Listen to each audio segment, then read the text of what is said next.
Good evening. আজকে selling pressure নিয়ে আমি একটু বলবো। এখানে একটা বিয়ারিশ ক্যান্ডেল বা রেড ক্যান্ডেল দেখতে পাচ্ছেন। যে কোনো ক্যান্ডেলের বডি গ্রিন হলে সেটাকে আমরা বুলিশ ক্যান্ডেল ধরি, আর বডি রেড হলে সেটাকে আমরা কি ধরবো, সেটাকে আমরা বিয়ারিশ ক্যান্ডেল হিসাবে দেখব। এখানে দেখুন সেলিং প্রেশার বা এই ক্যান্ডেল থেকে আমরা কি কি তথ্য আমরা পেতে পারি। দেখুন এই ক্যান্ডেল থেকে, দেখুন এই ক্যান্ডেলের নাম কি আমি জানি না। এবার আপনাদেরকেও বলেছি যে নামটা জানাটা খুব দরকার নেই। আহ, এটা এই ক্যান্ডেলটা দেখে আমরা কি কি বুঝতে পারছি, এই ক্যান্ডেলটা দেখে আমরা এর ক্যারেক্টার সম্পর্কে বা বৈশিষ্ট্য সম্পর্কে কি কি জানতে পারছি।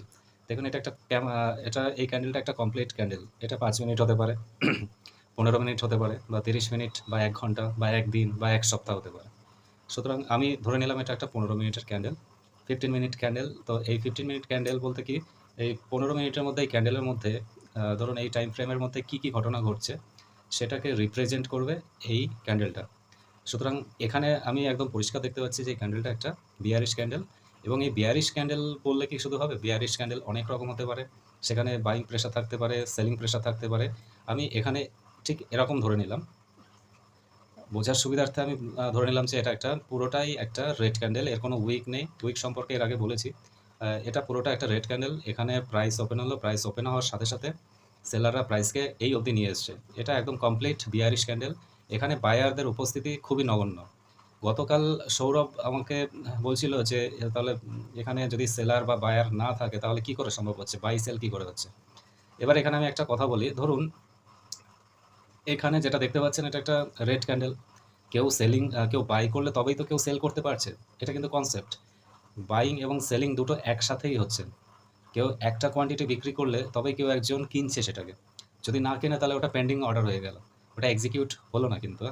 ধরুন এই পজিশানে 100টা সেল অর্ডার আছে, 100টা সেল অর্ডার আছে। কত কোয়ান্টিটি?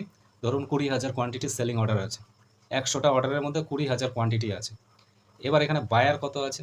বায়ার ধরুন এখান থেকে এই অবধি টোটাল বায়ার আছে ধরুন 2 জন বা 5 জন ধরে নিলাম। খুব তাদের কোয়ান্টিটির রিকোয়ারমেন্ট কত?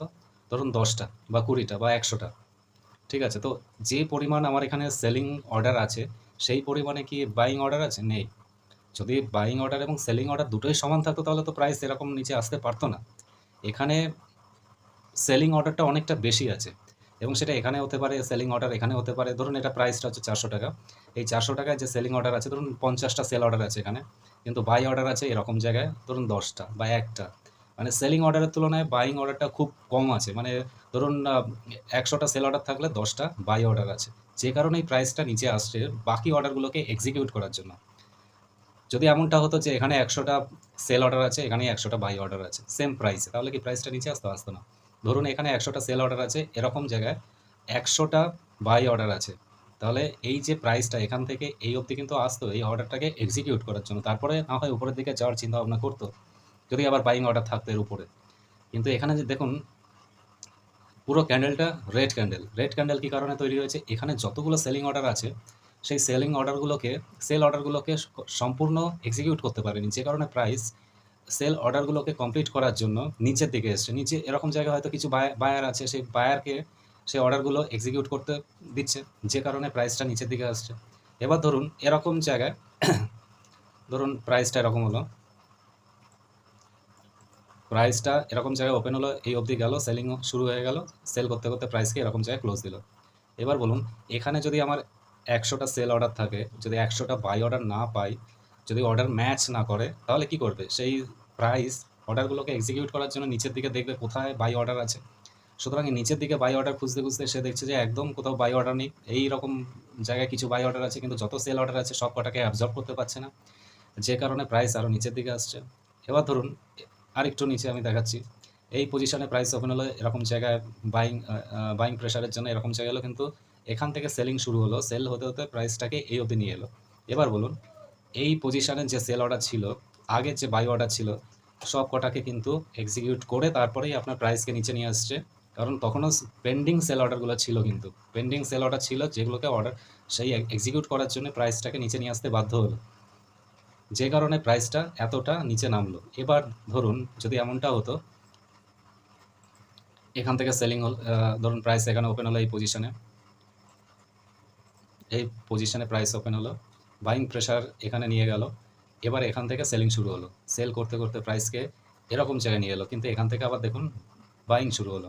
মানে এখানে যে বাইং অর্ডারগুলো আছে এর তুলনায় সেলিং অর্ডারটা কিন্তু খুব কম, সেল অর্ডারগুলো খুব কম, যে কারণে প্রাইসটা উপরের দিকে গেছে, উপরে গিয়ে এরকম জায়গায় ক্লোজ দিল। তার মানে কি এই পজিশনে বাই অর্ডারটা অনেকটা বেশি, এই পজিশন এখান থেকে এই অবধি যে পজিশনটা, এই পজিশনে কিন্তু বাইং অর্ডারটা অনেকটা বেশি সেলিং অর্ডারের তুলনায়, যে কারণে প্রাইসটা তার বাই অর্ডারগুলোকে এক্সিকিউট করার জন্য উপরের দিকে গেছে। আবার এখান থেকে যদি ধরা হয় তাহলে কি কি বোঝা যাচ্ছে, এখানে প্রাইস আসার পর দেখুন সেলিং বেড়ে গেল, সেল অর্ডার বেড়ে গেল, সেই সেল অর্ডারকে এক্সিকিউট করতে, প্রত্যেকটা সেল অর্ডারকে এক্সিকিউট করতে প্রাইসকে নিচে আসতে হচ্ছে, কিন্তু সেই পরিমাণে কি বাইং ছিল, বাই অর্ডার ছিল না, সেই পরিমাণে বাই অর্ডার ছিল না, যে কারণে প্রাইসটা নিচের দিকে এলো তার সেল অর্ডারগুলোকে কমপ্লিট করার জন্য। এই অবধি এসছে, সেল অর্ডারগুলো কমপ্লিট হয়ে গেল, তারপর বাই শুরু হলো। মানে প্রতিটা মুহূর্তে কিন্তু সম পরিমাণে বাই এবং সেলিং হচ্ছে।